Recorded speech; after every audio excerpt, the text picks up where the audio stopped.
humains, c'est important d'avoir des expériences. C'est ça que nous faisons dans l'art-thérapie. Musicothérapie, ça appartient à ce qu'on appelle l'art-thérapie. Donc, il y a la thérapie des musiques, il y a la thérapie des danses, il y a aussi les thérapies avec le dessin. Et tout ça, ça fait partie de ce qu'on appelle l'art-thérapie. Dans la musicothérapie, bon, d'abord, en général, la musicalité, c'est la disposition innée et universelle de l'homme à communiquer avec des sons et des rythmes. Dans une mesure très particulière, les humains ont la possibilité d'exprimer et de communiquer au moyen des signaux auditifs, ce qui se présente surtout dans le langage et la musique. Donc, l'homme est vraiment aussi unique à partir de la langue. Jusqu'à maintenant, il y a pas mal de discussions. Est-ce que c'est quoi exactement la langue? Donc, la musicothérapie est l'utilisation ciblée de la musique et du son dans le cadre de la relation thérapeutique pour restaurer, maintenir et promouvoir la santé mentale.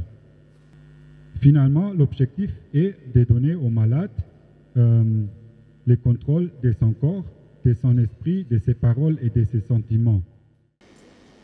C'est pas grave. Je vais juste lire les dates importantes qui ont marqué ce cadre pour que vous puissiez savoir d'où est venu le réseau. C'est important pour savoir où on va. Le réseau est né donc en octobre 2018 à Goma, à l'issue d'un atelier organisé par la CBK. C'était du 28 au 31 octobre.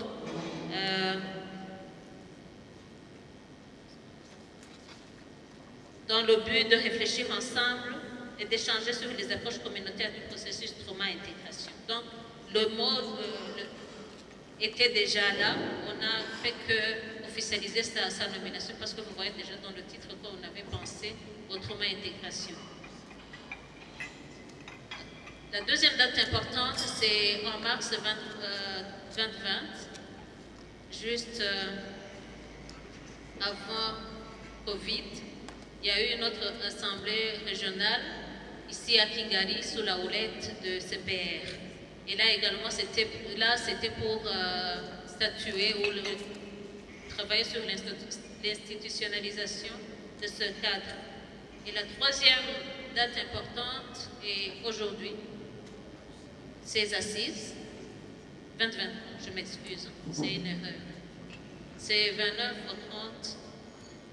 Et là, vous êtes informés de l'objectif qui nous a amenés ici.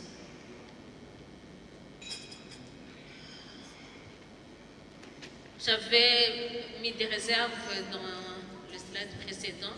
Donc, le réseau a été initié par des acteurs multisectoriels pour dire que la gestion, la prévention du traumatisme n'est pas en affaire dans seul secteur, mais de plusieurs acteurs. Il y avait des églises, mais qui ont dans leur travail des interventions dans le domaine du psychosocial. Il y avait également des hôpitaux, comme l'hôpital de Panzi. Il y avait également des organisations intervenant dans le domaine du psychosocial. Et 4 pays de la sous-région avaient participé à ces assises, en plus des consultants venant de l'Allemagne. Ce n'était pas uniquement ceux de la sous-région. C'est tout comme aujourd'hui d'ailleurs. Pour le groupe 4, nous avons aussi travaillé sur l'axe 3, appui aux initiatives locales et régionales sur la prise en charge du trauma. Alors pour cet axe également, nous avons essayé de compléter les collègues qui ont travaillé dans le groupe 3. Pour cela, nous avons jugé correct de mettre en place un cadre d'échange permanent qui serait à 2 niveaux. Parce qu'en fait, sans cadre d'échange, il est carrément impossible de coordonner les actions. Alors, quel serait le rôle de ces cadres d'échange? Nous avons pensé que ces cadres d'échange se réuniraient permanemment à 2 niveaux. Le premier niveau, c'est le niveau national, où toutes les organisations qui travaillent dans le trauma healing de la RDC pourraient se rencontrer périodiquement. C'est là du Rwanda et c'est là du Burundi pour échanger sur l'analyse de contexte de leur pays, ça c'est la première des choses, et son impact sur le processus de guérison de trauma. Quel est l'impact que le pays a, que le contexte du pays a sur le processus? La deuxième des choses, c'est actualiser les données de leur travail. Ils ont travaillé pendant 6 mois, ils réactualisent les données et ils vont regarder un autre point, c'est l'analyse approfondie des défis que le pays est en train de rencontrer dans le processus du travail sur la guérison de trauma. Et après, ils vont faire un passage en revue des ressources disponibles dans chaque organisation. Quelles sont les ressources disponibles dans chaque organisation et comment faire la différence entre ces ressources disponibles et les défis qu'ils sont en train de rencontrer pour enfin prioriser les actions immédiates à mener, mais qui ne peuvent pas mener parce qu'il y a un défi lourd qu'ils sont en train de rencontrer. Là, c'est au niveau national. Et après, ces mêmes problèmes qui sortent du niveau national pourraient maintenant remonter au niveau régional, où dans le cadre permanent au niveau régional, on peut penser quelles sont les actions permanentes à mener, qu'on peut prioriser. Et dans cela, les actions peuvent être soit la sensibilisation, et là on peut regarder quelles sont les organisations qui peuvent faire ce travail, soit ça peut être le plaidoyer, qu'est-ce que nous pouvons mener au niveau de politiciens ou des décideurs pour qu'ils influent sur les changements. Ça peut être soit la capacitation en disant les organisations de la RDC peuvent avoir bénéficié de telle approche et telle approche selon les expériences des autres pour les capacités et qu'enfin le réseau sera capable de trianguler les approches qui sont utilisées dans telle zone et dans telle zone, quelles sont les forces et les faiblesses. Et ces cadres, à chaque fois qu'ils se réuniront, ils réactualiseront les données, renforceront les capacités et peut-être même après 2 ans, on peut s'arrêter et évaluer le travail qui a déjà été fait. Voilà un peu pour le groupe 4. Quelqu'un pour le groupe 4? Dans le groupe 1, c'était la question qu'est-ce qui peut être fait avec nos propres moyens? On a trouvé plusieurs points. Les points ce qui peut être fait à court terme et aussi les points qui concernent un peu plus l'aspect long terme. Au court terme, la sensibilisation des organisations par les comités du réseau peut être faite. Donc, pour aussi faire connaître les réseaux, que ça soit connu. Et on peut aussi partager les rapports de l'atelier, si possible. Ce qui est un peu plus au long terme, c'est de se faire connaître au niveau des gouvernements, que aussi les gouvernements ils soient au courant que tel réseau existe, ils font quoi. Et ce qui peut être fait aussi avec nos propres moyens, on a dit, c'est l'identification des approches communes. Donc, c'est quelle approche qui unit les réseaux. Ça, c'est même court terme et long terme.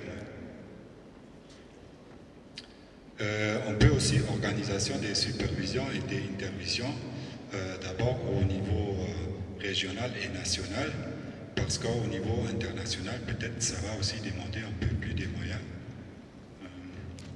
Et ce qu'on peut faire aussi avec les propres moyens, ce sont des échanges des expériences. Comme ça aussi, on peut avoir un apprentissage mutuel. Et ce qui peut être fait aussi avec les propres moyens, c'est une contribution des membres.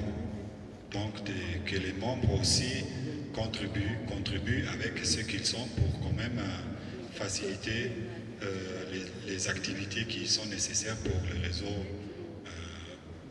peut fonctionner. C'est tout.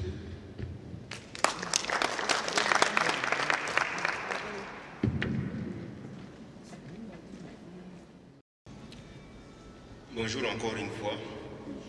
Nous sommes le groupe numéro D et nous avions travaillé sur les besoins de capacitation en fonction des moyens externes, en fonction des partenaires ou d'autres organisations qui peuvent nous venir en aide.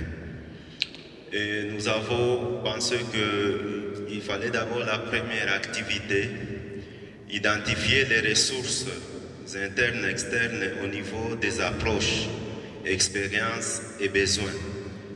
Identifier les ressources externes et internes au niveau des approches, expériences et besoins. Deuxième activité, nous avions pensé à organiser les stages et les échanges d'expériences, supervision et intervision au niveau du réseau pour le renforcement des capacités et aussi nous devons échanger par rapport aux réalités dans les différentes structures. Troisième activité, réserver les moyens. Les moyens, et là quand nous parlons des moyens, ce sont des moyens humains, des moyens financiers, mais matériels, pour les cas d'urgence dans la prise en charge du traumatisme. Et là, nous avons donné quelques exemples parce que, tel que vous le savez, le traumatisme vient souvent des facteurs ou des causes qui sont imprévisibles. Alors, les réseaux devraient toujours penser comment avoir des moyens humains, des moyens financiers comme matériels, pendant les cas d'urgence comme les catastrophes naturelles, les massacres, les épidémies et pandémies, même d'autres problèmes qui peuvent générer les traumatismes. J'ai dit et je vous remercie. Mesdames et messieurs, tout protocole respecté, je vais vous lire les recommandations de l'atelier régional sur le trauma intégration. Nous les participants venus du Rwanda, du Burundi, de la RDC et d'Allemagne pour l'atelier régional sur les approches et techniques de lutte contre le psychotraumatisme dans la région des Grands Lacs, organisé à Kigali, à Dove Hotel en date du 29 et 30 mai 2023 par le Conseil protestant du Rwanda. Après avoir discuté et échangé sur les pratiques existantes, ainsi que les approches et techniques utilisées pour lutter contre les traumatismes graves qui rongent les communautés des pays de la région des Grands Lacs, nous avons pris les recommandations suivantes.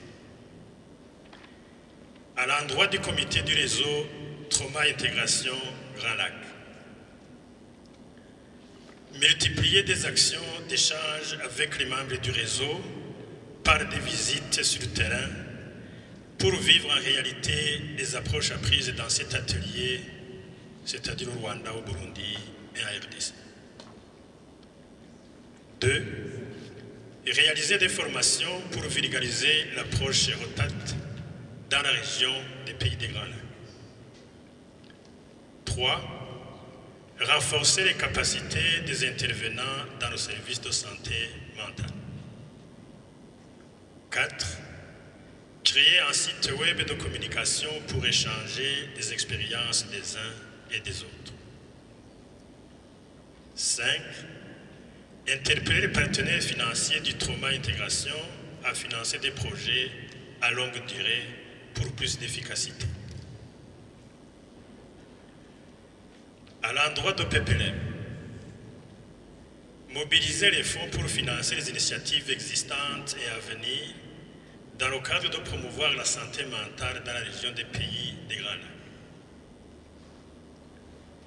À l'endroit des organisations membres,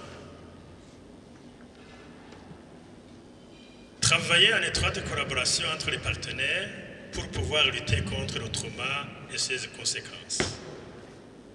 2. mener le plaidoyer auprès des organisations publiques, religieuses et communautaires pour intégrer les programmes de lutte contre le traumatisme dans leurs activités.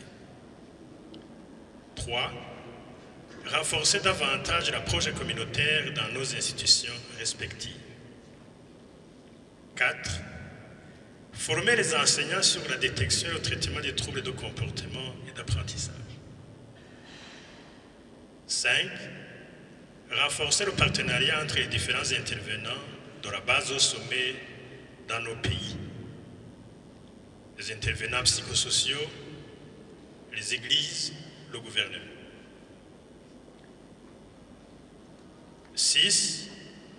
Compléter et enrichir les approches utilisées par d'autres qui se sont avérées plus bénéfiques. Et 7.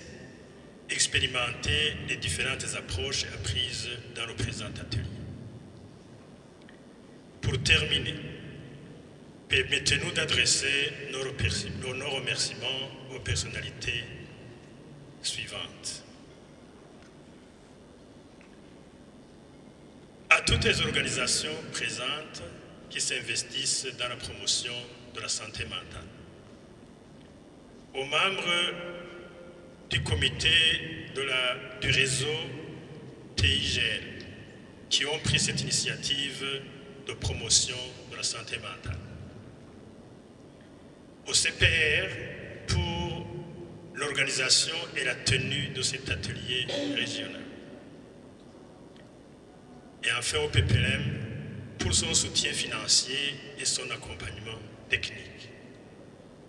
Fête à Kigali le 30 mai 2023 et je vous remercie. L'impression est que l'atelier est bien passé, n'est-ce pas? J'espère que vous avez trouvé des nouvelles approches, des collègues et même peut-être des amis de l'avenir.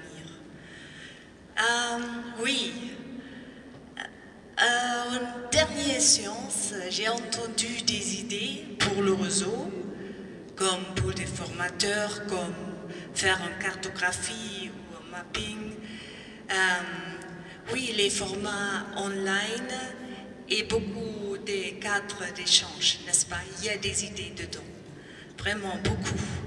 Et j'espère qu'on va avancer ensemble. Permettez-vous une petite réflexion. Hier, l'évêque et aussi docteur Damascène ont dit que le traumatisme est l'ennemi, n'est-ce pas? Bon, mais aussi l'ennemi ne tombe pas du ciel. Où? Nous avons appris qu'il existe le trauma intergénérationnel hier et qui peut faire transmettre des effets négatifs jusqu'à aujourd'hui, n'est-ce pas?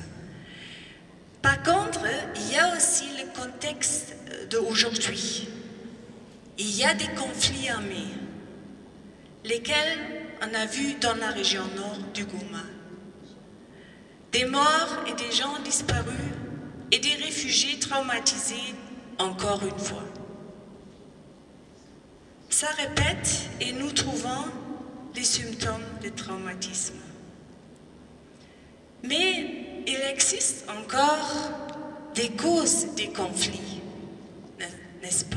Les différents intérêts, le pouvoir, les ressources naturelles, l'or. Si nous voulons la transformation, il faut inclure tous ces éléments dans un processus de changement pour avoir une paix durable. Merci. Merci pour l'échange. Restez-vous en contact avec les formats qu'on a développés un peu, n'est-ce pas? Et bon, j'ai dit merci pour tout cela, pour l'organisation, pour le comité, les deux comités qui ont fait un grand effort, n'est-ce pas, avec une réaction assez positive. Je remercie aussi Marie-Claire et toutes les autorités, toutes les personnes qui sont ici. Grand merci à vous. Merci.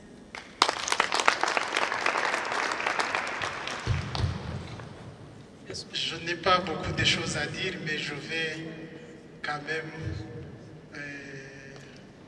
souligner certains aspects. D'abord, pour les perspectives d'avenir. Ensuite, je reviens aux remerciements. Et dans les perspectives, chers amis, chers collègues, vous nous avez beaucoup d'idées et nous avons maintenant la matière à réflexion, à synthétiser pour vraiment voir l'avenir de notre réseau, pour mettre en place un plan d'action et nous espérons avec des actions concrètes sur terrain. Avoir un réseau, c'est une chose, mais avoir un réseau actif, dynamique, bénéfique pour les membres, c'est aussi une autre chose.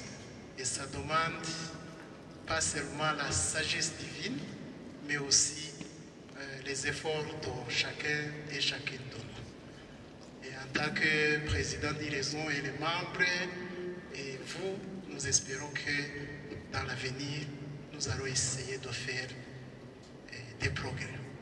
Pendant 2 jours, nous sommes ici à l'hôtel Dove de Kigali pour l'atelier d'échange de différentes approches dans la prise en charge psychosociale et santé mentale. Et de ma part, j'aimerais partager avec vous le bagage que je viens de prendre. Nous avons eu plusieurs approches à présenter. Premièrement, pour ma vie personnelle, il y a un changement. Bien sûr, nous vivons dans le contexte où il y a des traumatismes. Je dois présenter des résiliences par une bonne puissance qui vient bien sûr de notre Dieu pour être résilient face à ces traumatismes liés à des guerres en répétition, à des catastrophes et même à plusieurs problèmes dans nos familles. Là, c'est sur ma vie personnelle. Pour ce qui est de ma vie professionnelle, nous avons présenté des nouvelles approches, comme il y a eu un moment d'échange sur plusieurs approches. Il y a l'approche Rotats où nous avons compris que c'est l'approche qui est développée ici au Rwanda dans plusieurs organisations. Il y a déjà plusieurs capacitations des personnes ressources, mais cette approche n'est pas développée en République démocratique du Congo. Dieu merci, il a été présenté une recommandation que cette approche soit aussi développée dans notre pays, République démocratique du Congo, et nous sommes sûrs et certains que c'est plus rentable pour cette population qui fait face aussi à des traumatismes. Ça, c'est plus magnifique et bénéfique pour moi, mais aussi pour le travail que l'Église, la communauté baptiste au centre de l'Afrique fait à Goma, au Nord Kivu, au Sud Kivu et bref, en République démocratique du Congo.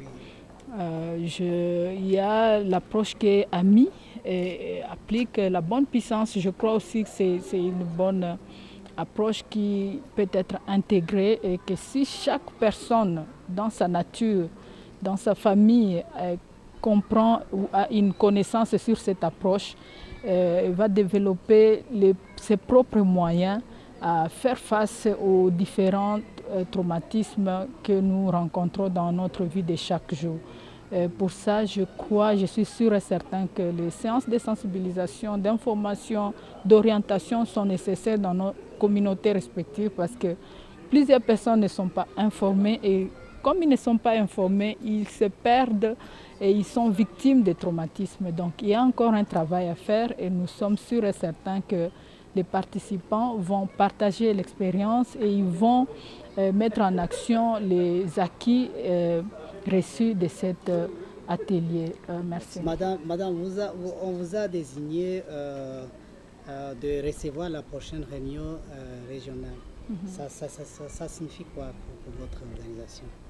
Oui, comme vous le savez, en 2018, c'est la communauté baptiste au centre de l'Afrique qui a organisé la première rencontre. Et par la foi, nous comprenons que nous allons planifier cette rencontre.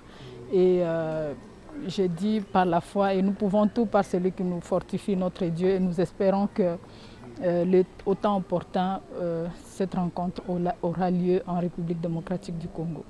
Merci. Moi, je rentre avec beaucoup de bagages parce que nous avons, nous, chez nous, dans notre organisation qui s'appelle Médica Mondial, nous avons une approche à nous que nous appelons l'approche sensible au stress et au traumatisme. Alors, avec cette réunion, nous avons gagné beaucoup de choses parce qu'on a eu à partager plusieurs expériences avec plusieurs approches et nous avons constaté qu'il y a des similitudes entre les approches et je trouve que c'est très important que nous allons vraiment utiliser, essayer d'adapter les approches que nous avons vues ici avec notre approche. Pasteur Samuel Mutawazi du Conseil protestant du Rwanda. C'est le Conseil protestant du Rwanda qui a organisé cet atelier régional. C'est sur les approches techniques de lutte contre le traumatisme dans la sous-région des Grands Lacs. Alors, une des recommandations principales, c'est que les organisations différentes du Rwanda, du Burundi, du Congo, qui œuvrent dans le domaine de la santé mentale, se sont engagées à utiliser les différentes approches et techniques qui peuvent leur permettre d'être plus utiles en rendant service à la communauté et surtout aux personnes traumatisées. Ça a été une des principales recommandations de cet atelier. Une autre recommandation, elles se sont engagées à collaborer, à faire des échanges entre les différentes organisations, que ce soit au niveau régional, mais au niveau de chaque pays. Parce que nous avons trouvé que beaucoup d'organisations ont des richesses, ont des différentes expériences. C'était une des forces dans telle approche et dans telle activité. Alors que d'autres n'y parviennent pas. Alors ils se sont engagés à entrer en collaboration, en partenariat, pour maintenant améliorer le travail qui se fait sur le terrain. Voilà, c'est les deux grandes recommandations à la fin de cet atelier.